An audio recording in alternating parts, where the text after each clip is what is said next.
दोस्तों स्वागत है आपका मेरे YouTube चैनल इंग्लिश बाबू पर। और आज मैं फिर हाजिर हूँ आपके साथ एक न्यूज़ आर्टिकल लेके टाइम्स ऑफ इंडिया से, जहाँ मैं करने वाला हूँ इसको हिंदी में ट्रांसलेट।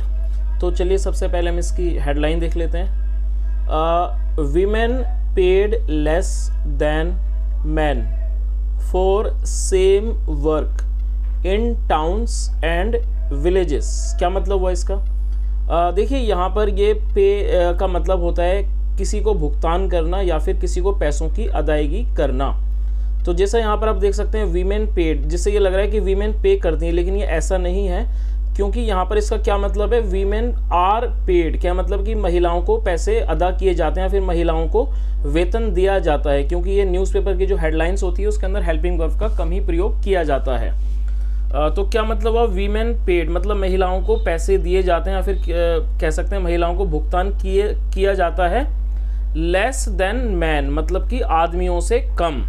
और यहाँ पर आप इस वर्ड को देख सकते हैं, जब हम किसी की भी तुलना करते हैं तो जो तब हमें देन का प्रयोग करना होता है। तो एक देन होता है जिसकी स्पेलिंग होती है THEN, जिसका मतलब होता है तब, लेकिन ये जो है इसकी स्पेलिंग होती है THAN।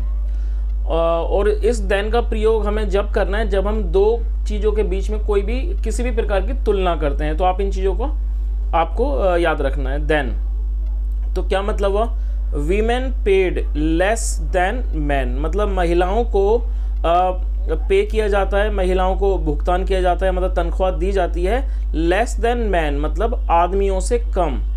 For same work, same work मतलब उसी काम के, कहाँ पर, in towns and villages. Town का मतलब होता है छोटे शहर या फिर कस्बे, कस्बों में और गाँवों में।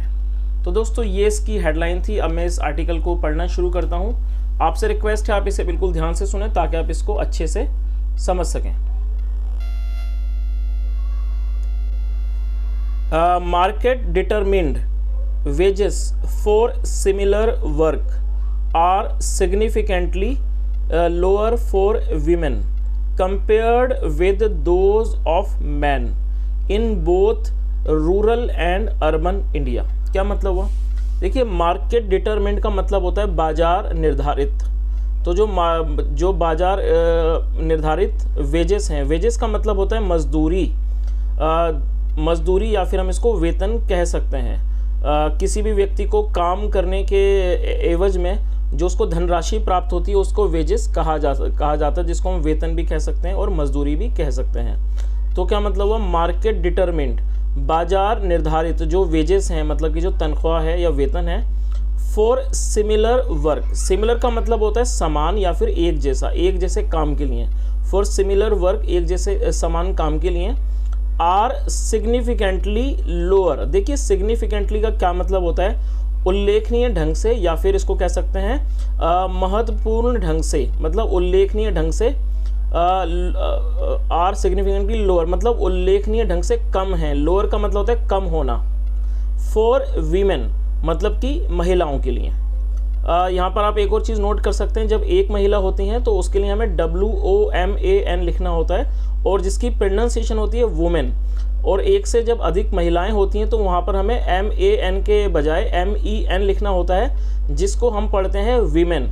और इसका मतलब होता है महिलाएं, मतलब ये एक प्लूरल नाउन है। तो क्या मतलब हुआ कि वो सिग्निफिकेंटली महत्वपूर्ण रूप से कम है फॉर वीमेन महिलाओं के लिए। कंपेयर्ड, कंपेयर्ड का मतलब होता है तुलना करना, तुलनात्मक। कंपेयर्ड विद मतलब कि तुलना करते हुए, तुलनात्मक रूप से। With those of man, with those of man मतलब कि जो आदमियों के लिए है।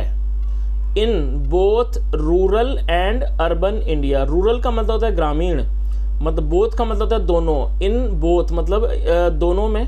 रूरल मतलब कि ग्रामीण, एंड अर्बन इंडिया और शहरी। अर्बन का मतलब होता है शहरी। तो क्या मतलब हुआ इसका, इन बोथ दोनों में, रूरल ग्रामीण में और अर्बन मतलब कि शहरी भारत में। आगे देखिए, what is worse is that the gap has widened in rural areas over the last decade। क्या मतलब हुआ, what is worse। देखिए worse का मतलब क्या होता है, और भी बुरा होना। तो क्या मतलब हुआ इसका, what is worse, और भी बुरा है। क्या है वो बुरा, वो इज़ दैट, कि वो ये है, is that the gap, gap का मतलब होता है अंतर, जो अंतर है, हैज़ वाइडेंड। देखिए वाइडन का मतलब होता है किसी चीज़ का चौड़ा हो जाना, और यहाँ पर ईडी का प्रयोग किया गया है, और ये हैज़ के बाद और ये वाइडन की थर्ड फॉर्म है वाइडेंड। तो जब हैज़ के बाद थर्ड फॉर्म का प्रयोग होता है तो वो होता है प्रेजेंट परफेक्ट टेंस। और आप इस वर्ड को नोट कर सकते हैं, वाइडन का मतलब होता है किसी चीज़ का विस्तार हो जाना या फिर चौड़ा हो जाना। तो क्या मतलब हुआ, व्हाट इज़ वर्स, और भी बुरा क्या है, इज़ वो क्या है, इज़ दैट कि वो ये है, द गैप वो अंतर है, द गैप हैज़ वाइडेंड, जो ये जो अंतर है हैज़ वाइडेंड वो और भी ज़्यादा चौड़ा हो गया है। कहाँ पर, इन रूरल एरियाज़ मतलब कि ग्रामीण क्षेत्रों में, ओवर द लास्ट डेकेड मतलब कि पिछले दशक में, डेकेड मतलब होता दशक, दो का मतलब होता हालांकि, दो इट हैज़ नैरोड। देखिए नैरो का मतलब होता है किसी चीज़ का संकीर्ण हो जाना, किसी चीज़ का कम हो जाना, सिकुड़ जाना, तो उसे नैरो कहते हैं। थर्ड फॉर्म में किसी चीज़ का संकीर्ण हो जाना, कम हो जाना, सिकुड़ जाना, नैरो। तो क्या मतलब हुआ, इट हैज़ नैरोड, और ये संकीर्ण हो गया है। इन द टाउन्स, टाउन्स मतलब कि कस्बों में, दीज आर सर्वे फाइंडिंग्स। तो क्या मतलब हुआ, दीज आर सर्वे फाइंडिंग्स, ये सर्वे की फाइंडिंग्स हैं, जो सर्वे है उसकी जो है फाइंडिंग्स हैं। फाइंडिंग्स जस्ट रिलीज्ड, जो अभी रिलीज़ हुई हैं, by the national statistics office, किसके द्वारा, नेशनल स्टैटिस्टिक्स ऑफिस के द्वारा, in the form of a report, एक रिपोर्ट की फॉर्म में, in the form of A report.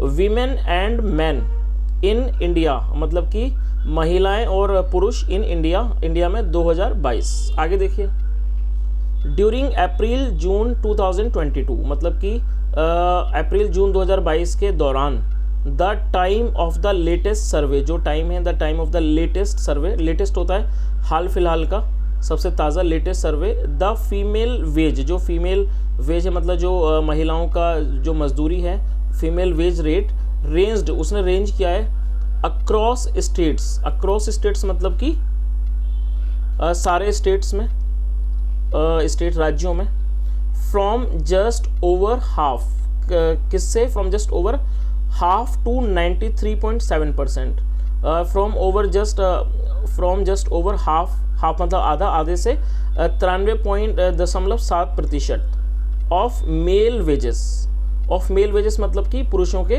मजदूरी, इन रूरल इंडिया मतलब कि ग्रामीण भारत में, and from just under half, और अंडर हाफ मतलब आधे से कम, अंडर मतलब नीचे, टू 100.8% मतलब कि 100.8% इन सिटीज़ मतलब कि शहरों में। A comparison of these wages, comparison का मतलब तुलना, अ कंपैरिजन ऑफ दीज मतलब इन वेजेस की, इन वेतनों की या इन मजदूरियों की, विद NSSOs, ये देखिए एपेस्ट्रोफी एस का मतलब होता है का के की, विद NSSOs 68 राउंड रिपोर्ट। तो क्या ये जो कंपैरिजन है, तुलना है, अ कंपैरिजन ऑफ दीज, इनका, इन दीज वेजेस, इन वेतनों का या फिर कह सकते हैं इन मजदूरियों का, विद NSSOs, जो NSSO का जो 68 मतलब जो 68वां राउंड रिपोर्ट है, जुलाई 2011 से जून 2012। और दोस्तों ये जो है NSSO, मैं आपको इसकी फुल फॉर्म बताना चाहूँगा, नेशनल सैम्पल सर्वे ऑफिस। तो मुझे लगता है ये जनरल नॉलेज की दृष्टि से काफ़ी अच्छी इन्फॉर्मेशन है जो आप नोट कर सकते हैं यहाँ पर। आगे देखिए, 2012 शोज़, वो दिखाती है दैट की फॉर मोस्ट स्टेट्स मतलब कि अधिकतर राज्यों के लिए, द जेंडर डिवाइड, जो ये जेंडर डिवाइड है मतलब लिंग का जेंडर डिवाइड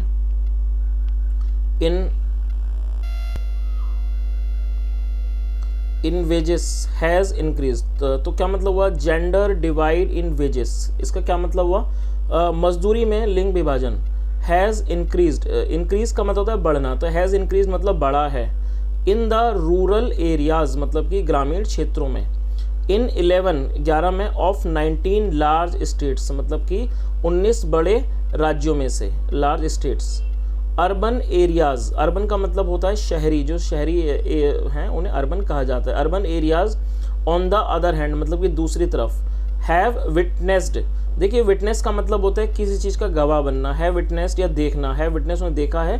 और नैरोइंग, नैरोइंग मतलब कम होना उसका या फिर संकीर्ण होना, ऑफ दिस गैप, इस गैप का मतलब इस अंतर का, इन द पास्ट डेकेड मतलब कि पास्ट मतलब बीते हुए दशक में। तो दोस्तों ये एक छोटा सा आर्टिकल था जो मैंने कोशिश की आपको हर वर्ड की मीनिंग बताने की। अगर आपको वीडियो अच्छा लगा हो तो आप इसे ज़रूर लाइक करें, शेयर करें, चैनल को सब्सक्राइब करें। Thank you so much, have a nice day and bye.